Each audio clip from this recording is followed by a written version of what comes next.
As we start the topic on capacitors, let's look at how a basic capacitor is built. The most basic of all is a fixed plate capacitor, which is just two metal plates with an air gap between them. That's it. In fact, this is just like we looked at for the electric field. So that's all a capacitor really is. There are two metal plates and an insulator between them. To be clear that we are talking about an electrical insulator, we use the electrical engineering term dielectric instead. There's a force between the plates, but that's not what we're interested in this time. Let me connect one to a battery to see how it works.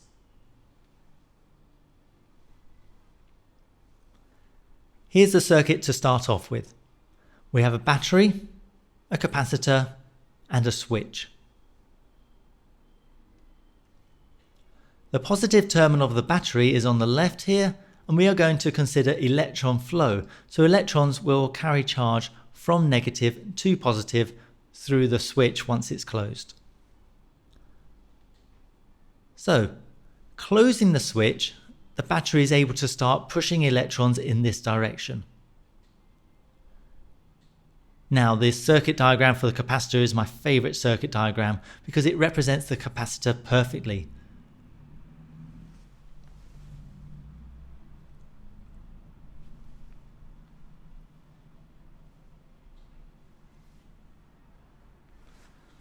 Two parallel conductors and a gap.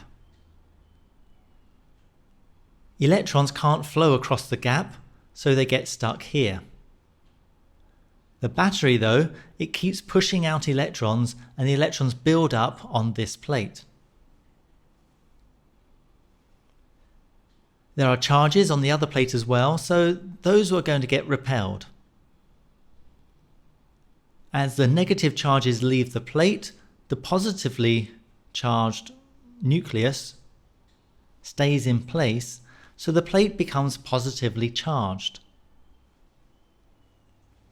If the right-hand plate gains a charge of minus Q, then the left-hand plate will lose a charge of minus Q. This means charge is able to flow around the whole circuit, even though it never actually crosses this gap.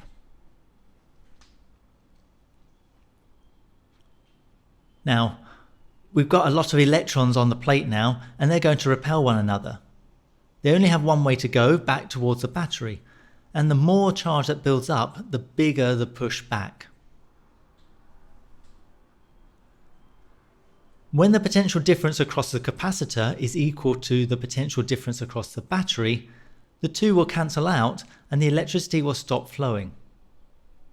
We say the capacitor is fully charged at this point.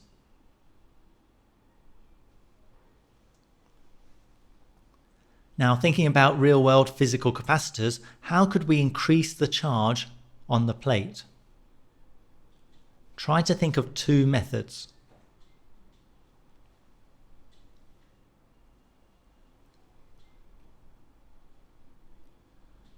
One is simply to increase the EMF of the battery. This will give it more push, so more charge gets forced onto the plate. The other method is physical. If we increase the size of the plate, the repulsive force between the charged particles, which depends on separation, right? So letting them spread out on the plate means less push back. There's more space to squeeze in more electrons, so the design is important. If we increase the size of the plate, we can get more electrons on there. Now, this gives us a property called capacitance. Capacitance is defined as capacitance is the charge per plate divided by the total PD across the plates. C equals Q over V.